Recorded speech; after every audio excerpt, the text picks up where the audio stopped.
Alors le principe de l'éco-contrat est assez simple.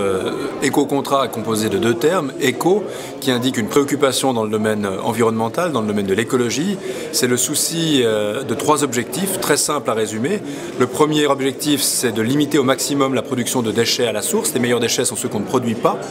Le deuxième objectif, c'est de limiter l'impact des déchets quand ils sont quand même produits sur le domaine public, donc le souci de la propreté, du climat, de l'environnement de la ville. Et le troisième souci, c'est lorsque les déchets sont produits, qu'ils aboutissent sur le domaine public, mais qu'on puisse quand même, dans une large mesure, procéder à leur tri. Donc ça, c'est pour la dimension éco.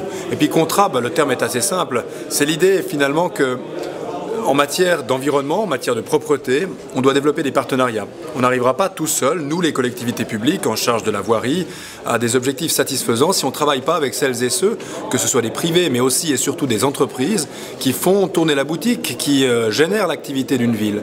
Donc mettre ensemble des publics et des privés sur des actions très concrètes visant à limiter l'impact des déchets et la production des déchets, voilà le principe des éco-contrats.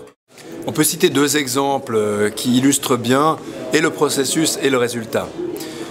Le premier exemple, c'est l'exemple d'un échec, mais qui a été, de mon point de vue, une réussite en termes de processus. C'est l'identification d'un nouveau déchet sur le domaine public, que sont les journaux gratuits. C'est une problématique qui a émergé il y a quelques années de ça, avec 20 minutes, le Matin Bleu, et puis aujourd'hui 20 minutes fusionnées. Le constat que les gens qui, par définition, considèrent ces journaux comme ayant peu de valeur, laissent aux abords des abribus, à proximité de lieux très passants, leur journal et l'abandonnent par terre. Ce qui constitue une saleté objective, une difficulté pour la voirie à maintenir le domaine public propre. Et puis ce qui constitue une aberration économique parce que le papier aujourd'hui est identifié comme un déchet qu'on recycle facilement et c'est dommage qu'on n'arrive pas à récupérer ça dans des bacs spécifiques. Ce qu'on a mis sur pied à la charge financière d'Edipresse et de Tamedia, mais ce qui n'a pas fonctionné pour des motifs essentiellement psychologiques. Si les gens récupèrent bien le papier chez eux, en revanche, c'est difficile d'organiser du tri avec des poubelles sélectives dans le domaine public. Ceci dit, le processus s'est révélé intéressant et on cherche maintenant d'autres pistes, toujours avec les éditeurs de journaux gratuits, pour quand même résoudre ce problème.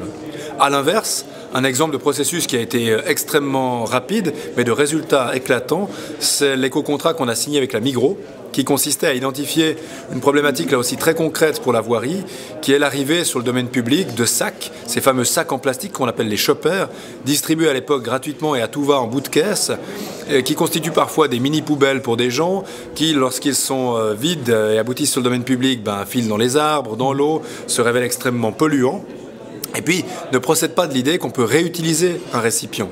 Alors on a décidé avec la Migros, unilatéralement, de supprimer les quelques 35 millions de sacs plastiques distribués en bout de caisse chaque année sur la zone économique 022, donc Genève et environ, pas que la ville de Genève.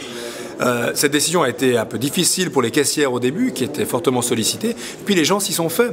On a économisé 500 000 francs de dépenses de réalisation des sacs, mais surtout des millions de dépenses de ramassage de sacs, de récupération difficile, de recyclage impossible. Et je crois qu'on a amené les gens à considérer que lorsqu'ils vont dans un grand magasin ou un magasin d'alimentation, eh bien ils y vont avec un sac qu'ils vont réutiliser par la suite.